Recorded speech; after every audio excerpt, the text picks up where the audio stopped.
There we go. Recording for Audrey. All right, moving on, more muscle stuff. I think I said we had like 3 days left of notes. Remember, you will have a sub on Tuesday because I am going to a conference. The conference, I think I mentioned it's in Columbia, and even though I don't technically need a hotel, they are giving me a hotel, so I am taking the hotel. And they're paying for a hotel, they're paying for a sub to cover my class, and they're paying me $250, and they're giving me food. So I'm going to the conference because it sounds fabulous. I think the conference is on social studies stuff, and it's like focusing on cross-curricular with other subjects. The conference is more than 1 day, but the other days are specifically for social studies peoples, and the first day is for like social studies plus everybody else. So I'm going to the conference and I'm going to enjoy it, and I'm going to enjoy a hotel room without chaos monsters, and I will laugh as other people do with the chaos monster without me.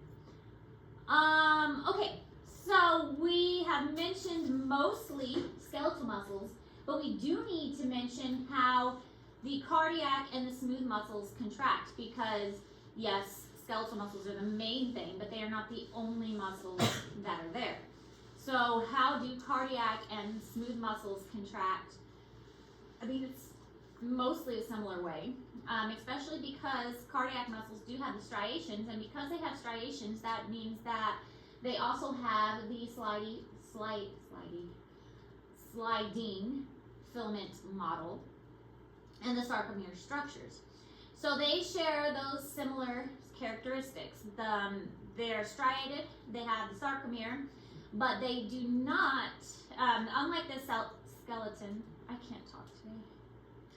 Unlike skeletal, their muscle fibers are shorter, and they will often have branching, and they only have a single nucleus, where the skeletal muscles are multinucleated.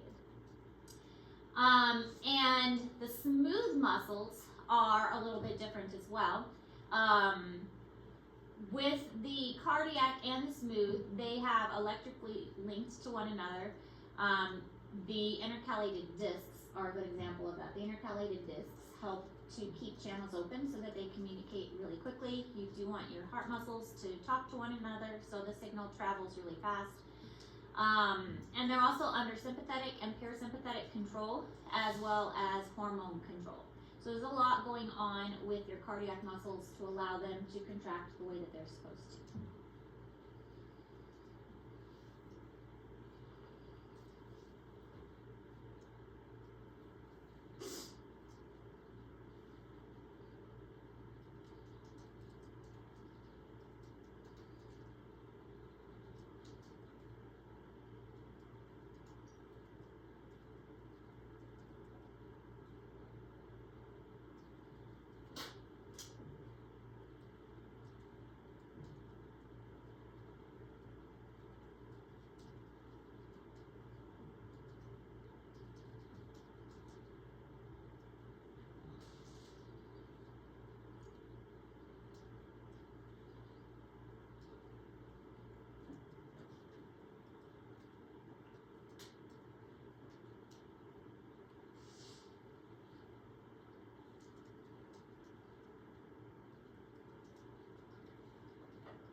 All right, adaptations for continued contraction. They have a lot of vessels going to them in the cardiac muscles.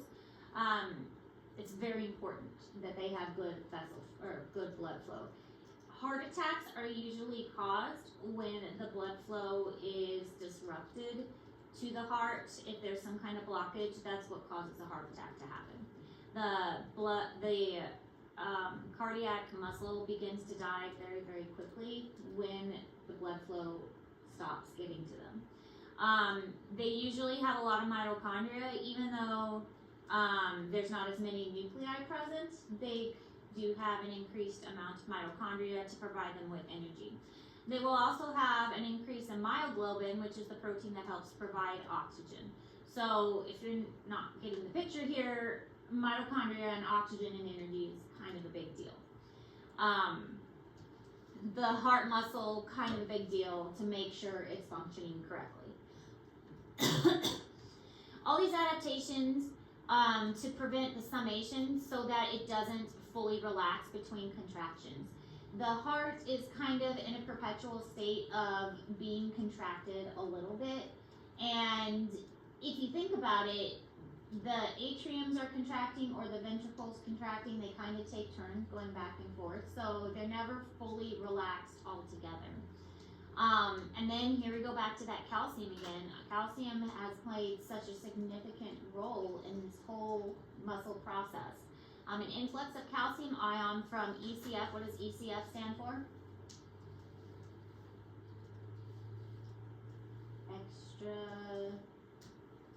Extracellular fluid. Extracellular fluid. So the calcium comes in from the extracellular fluid, and it helps with depolarizing, and this increases the refractory period. So it's going to help with the contractions and making it so that it doesn't fully relax in between.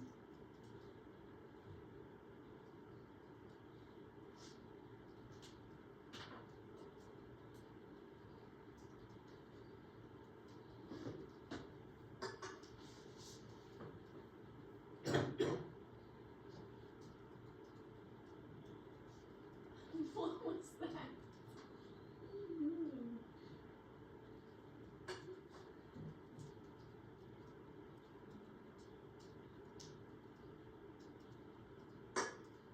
It doesn't feel like Friday.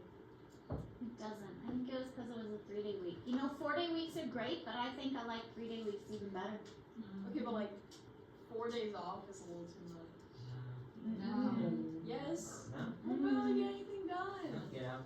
Get out. I get it, but I don't want to agree.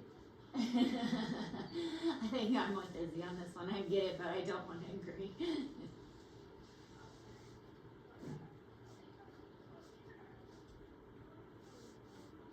you hear that? Seemed like someone was barking. I wouldn't be surprised.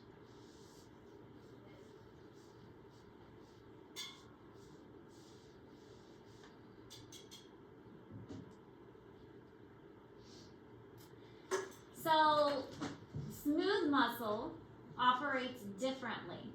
There are no striations, which means what? If there's no striations, then there are no what? Yeah. If there's no striations, there's no sarcomeres. Oh wait. Yeah. Because that's what causes those striations.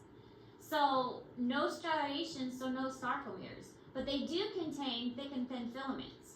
The thick and thin filaments are just arranged differently. They're just not arranged in a sarcomere pattern. So they have thick and thin filaments, they're just wrapped around in a different way. So it just squeezes kind of funny. So they have what are called these kind of, you see how it kind of wraps here? They're called dense bodies, which are analogous to Z discs. So these dense bodies are the same thing as Z discs, and the Z discs are going to provide attachments so that it can contract. You see how it squeezes here? Isn't that weird how it kind of slides past? So this is showing, here's our thick filament and our thin filament, thick and thin, and they still slide past each other, but they slide past kind of like this instead in like a zigzaggy pattern. So our smooth muscle contracts and squeezes in like a kind of a bunch like that. It reminds me of those. You ever play with those stress balls that are in like a net? Yeah. And yeah, that's what it reminds me of. And then it oozes out of the holes. That's kind of what it looks like to me. So it's kind of that principle. So the calmodulin regulates the cross bridges. Calcium binds and activates the myosin kinase and activates the myosin PEG. So again, back to that calcium again. But you still got the actin and the myosin, you still got cross bridges, but you don't have striations. So there's no sarcomere. It's not your typical sliding sliding filament model. There we go. And it's just sliding a little bit differently. Is my face still going crazy? No, it looks pretty good. In the back a little bit. Okay. This morning it was. Oh, well, you down here. What? By doing that now? Yes.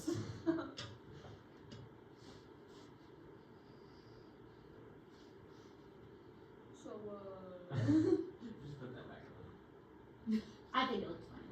what are we talking about? Her hair without the hat.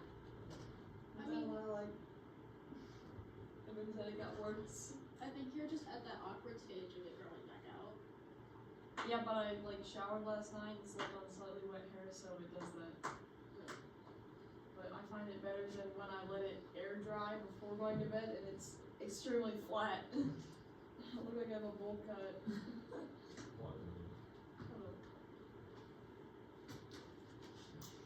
Alright, so once the myosin is activated, it pulls on the thin filaments, and the dense bodies are pulled, and the muscle pulls toward the center. So it's more like you have this, and it kind of shrinks toward the center. So the whole muscle is kind of shrinking and mushing together. So it really looks like it's kind of mushed.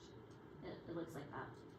So it's long and spindly, and then it's no longer long and spindly. It really looks like one of those stress balls kind of things. This is going on. T-tubules are not required because there's a smaller diameter in the muscle. And remember that T-tubules were part of passing the signal along in the sarcoplasmic reticulum, sarcolemma. That's what the purpose of the T-tubules were, but now we don't need those because these are much smaller, so there's no reason to need the T-tubules to help pass the signal along. So they're not necessary here. And the power output is low, and contractions continue without using lots of energy. So think about where these are found. These are found in your digestive tract. They're found in the vessels lining your body. That's where smooth muscles are found. So your digestive tract shouldn't contract really, really hard. I mean, occasionally if you're sick, you get like stomach cramps or something. But for the most part, the contractions are not really crazy contractions. Not like your muscle, not like your heart. So these are not super powerful, but they don't need to be. That's why you're not having the striations and the powerful contractions that you're going to find in cardiac and smooth muscle. Smooth muscles can maintain contractions when calcium is removed.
Alright, so just kind of a closer picture of everything going on. You've got your intermediate filaments, gap junctions, and the nucleus of it, dense bodies where the attachments are taking place. This is obviously relaxed. So it can contract quite a bit.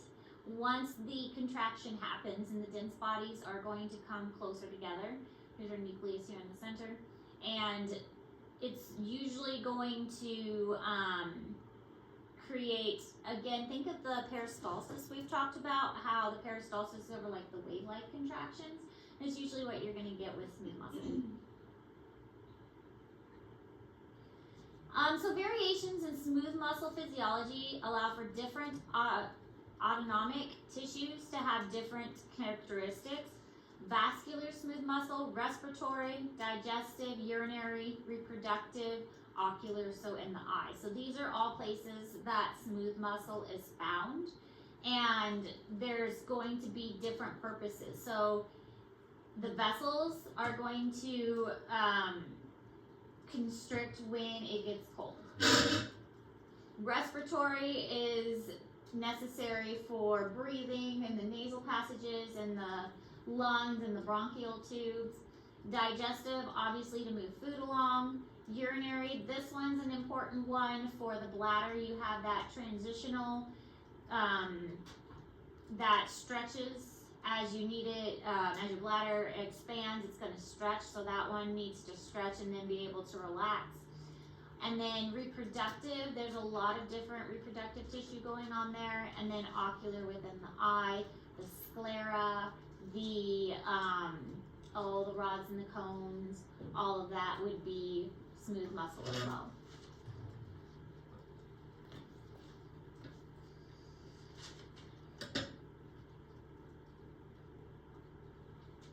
So I think I mentioned before that our lens changes shape because there is muscles attached to the lens, and that's what helps us to focus. So when they did my cataract surgery, they took the lenses out and they broke all those little muscles, and so my eyes don't focus anymore, which is fun.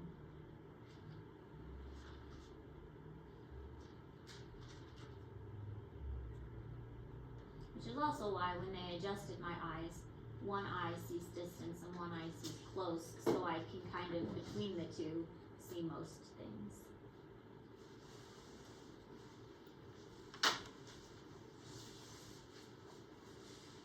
The sarcolemma contains caveolae.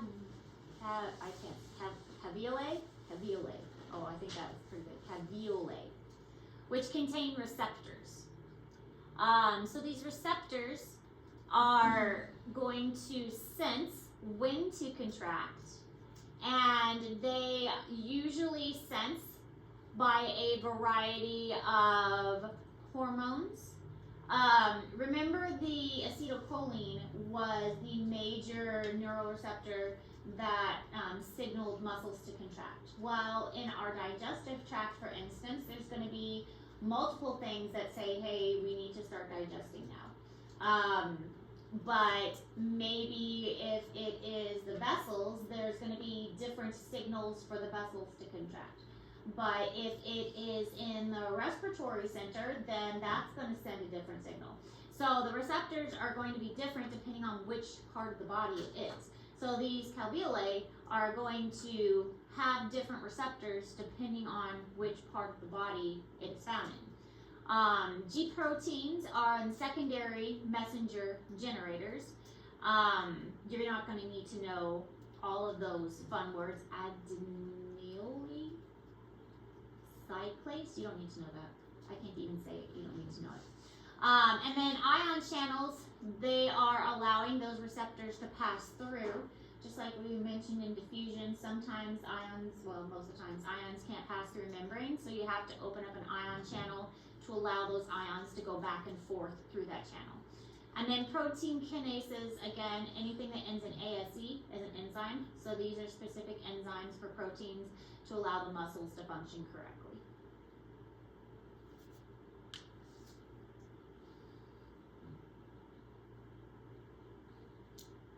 Why is it 39 out? That's too cold. It needs to warm up now.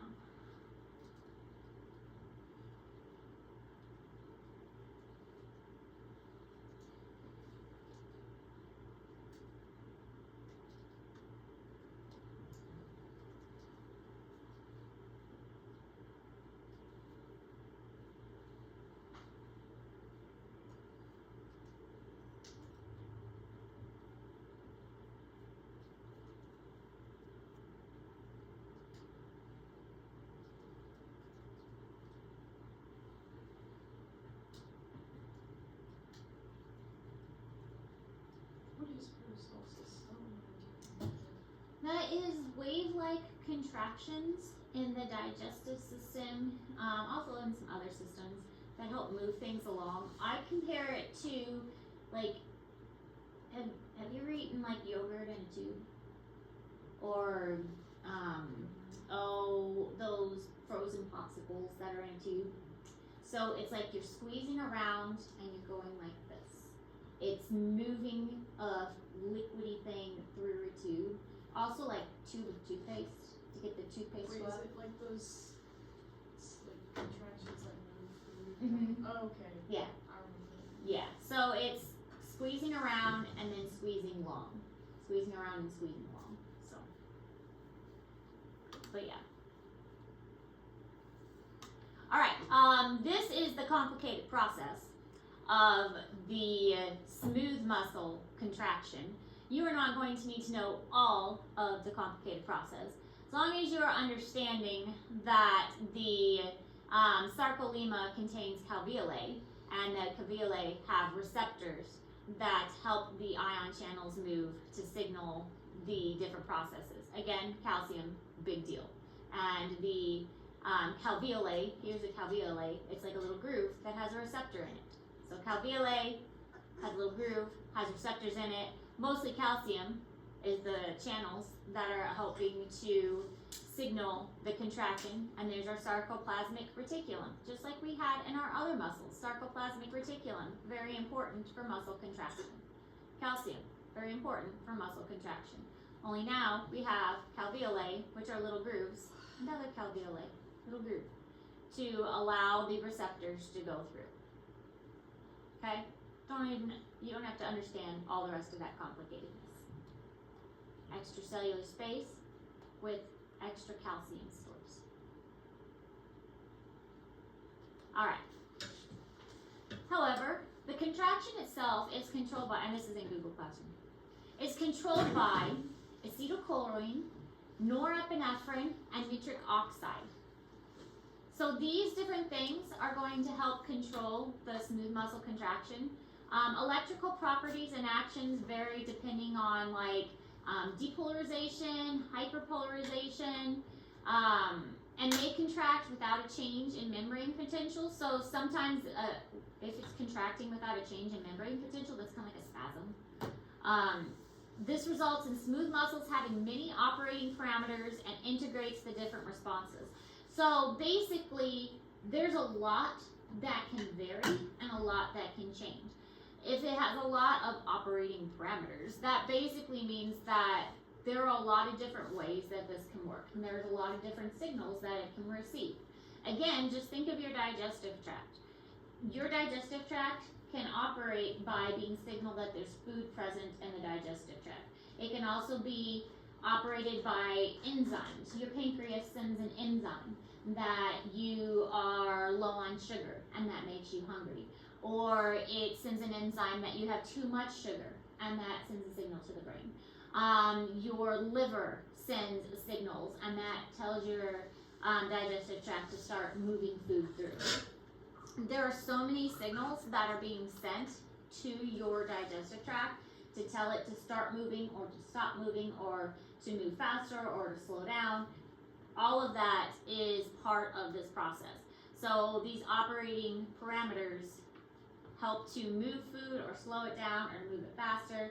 When you get sick, the food moves faster and it moves too fast that your body cannot absorb the water, and then you basically have loose stools. We did a whole case study on that, and that was the osmosis one where we could not remove the water fast enough, and we learned a lot about diarrhea in that case study. That one was interesting. Was it? So that was fluctuating operating parameters. But also with like your vessels in your body, the blood flow through the different vessels, too hot, too cold, that's going to have different parameters as well. Your brain will tell your body, okay, it's really cold now, let's restrict the vessels in your digits to conserve heat and keep the heat closer to your core. So that is going to cut off the circulation near your toes, near your fingers, and your nose and your ears, because those are the first places that your body's like, hey, we don't need those. So let's restrict the digits and the nose. We can survive without fingers and toes, but we can't survive without a heart and a stomach. So let's keep those warm instead. Lots of different signals.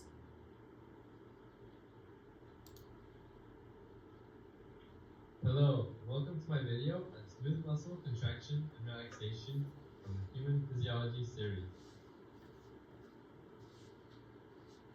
Something that separates smooth muscle from skeletal muscle is that smooth muscle starts off with calcium entering the cell from the extracellular fluid. In skeletal muscle, it comes from the sarcoplasmic reticulum releasing the calcium. But as the smooth muscle releases this calcium into the cell, that signals the sarcoplasmic reticulum to also release calcium. In smooth muscle, this intracellular calcium then goes on to bind to a protein called calmodulin. This calcium and calmodulin complex then go on to activate myosin light chain kinase. That's the MLCK you see in the picture. This myosin light chain kinase then goes on to phosphorylate the light chain of the myosin heads. You see there's the inactive myosin, and then ATP is used in the phosphorylation of this myosin to make it active. The myosin that's been activated, it then goes on to bind to actin, and there it slides along the actin, increasing the muscle head. Now once the muscle is done contracting, the cell is signaled to then start releasing calcium, and this release will start the process of relaxation. The calmodulin then releases from the calcium. When the activated myosin is ready to be inactivated, another protein called myosin phosphatase comes in, and it removes a phosphate from the myosin light chain. It's not the active myosin light chain kinase that does this, but the myosin phosphatase. It takes off the phosphate, and ADP then becomes ATP, and the myosin heads are inactivated. The myosin heads then unbind from the actin, and this allows the muscle to relax, so increased muscle tension occurs. That's been my video on smooth muscle contraction and relaxation. What? Thanks for watching. You're welcome.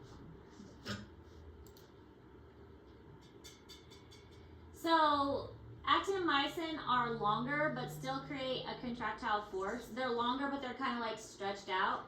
Myosin is slower and longer. More actin is in smooth. There's more actin in the smooth muscle. So they're there. They're just kind of like stretched out over a longer area. There are axon-like swellings called varicosities. I said that right. So when a nerve signal is sent, it's not really like a neuromuscular junction like we saw before, but the axon swells in these varicosities, and there can be multiple in the same area. So, but like the video was saying, the calcium is in the extracellular fluid instead of in the sarcoplasmic reticulum like it was in the skeletal muscle. And so it flows into the sarcoplasmic reticulum, and that's what starts the initial contraction. And then this slide is in Google Classroom.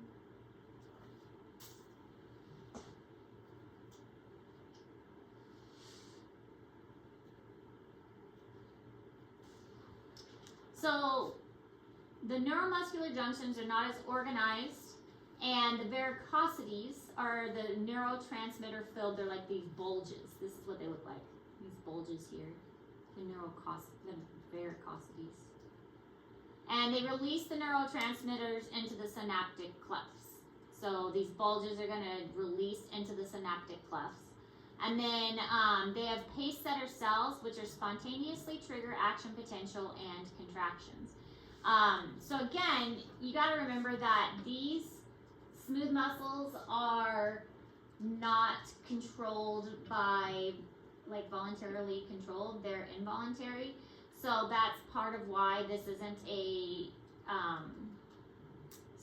such an organized process like it was with the skeletal muscles. Skeletal muscles are very, this is how it's done. This is you've got one axon going to this neuromuscular junction, and then the acetylcholine is released, and so on. This is a little bit messier, not as clean cut, because it doesn't need to be. This is more of a messier process because it's not something that we have to consciously think about controlling, and they're not working as an independent individual muscle either. It's not so precise. Like with skeletal muscle, we want precise movements. We want to move a finger, and we want to move our finger here to type on this key. With these, it's usually more of working as a unit. We are moving all of these smooth muscles together to make this unit move as one thing. So that's why these varicosities work together, is because it's easier for them to work as a unit.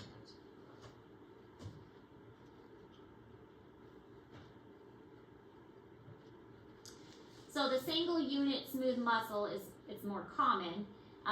They have this gap junction and contracts again as a single unit. And this is a visceral muscle like in your stomach. So it's the whole thing kind of working together. Again, this is much more common because, like I said, with the skeletal muscle, it's more precise. You're saying, I need to do this very intricate thing. I need to step from here to here, and I need to make sure I'm very carefully doing that. But with the digestive tract, we're just moving food. And so it's a wave-like contraction, and we're moving from this way to this way, and we're just going to do that over and over again. So, stress relaxation response, your stretching triggers contract. So if this one stretches, then this next one is going to stretch, and then this next one is going to stretch. So it's kind of like a cause and effect. Multi-unit smooth muscles, it's not electrically coupled. So sometimes it doesn't even need an electrical response. It can just feel the signal from the one before it, and it's like, okay, that one went, so now it's my turn to go next. And they might have large blood vessels flowing to them because even though they're contracting, they're still going to need a large supply of energy.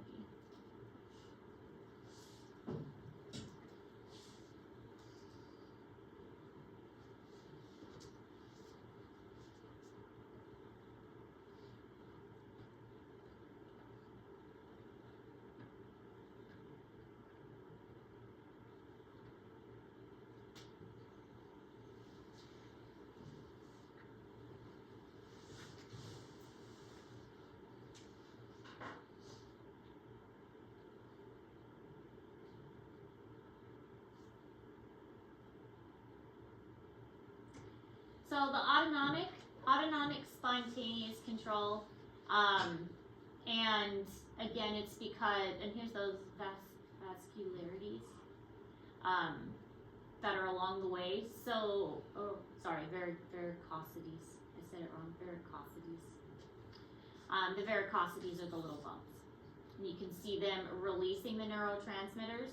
So again, it's because it's like a wave-like movement. So this one can release it, and this one can release it, and so on. And it can be released in that wave-like pattern. And by releasing them in a wave-like pattern, it makes that contraction a little easier. And you can see the process move along. And there's little muscles in the eye. Right there.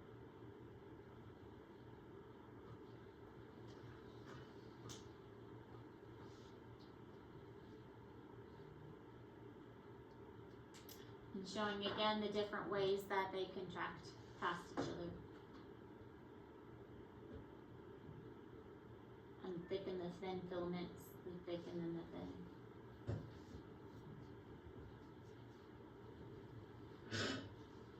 And the calcium channels and how the calcium moves, the myosin heads, and the actin binding sites.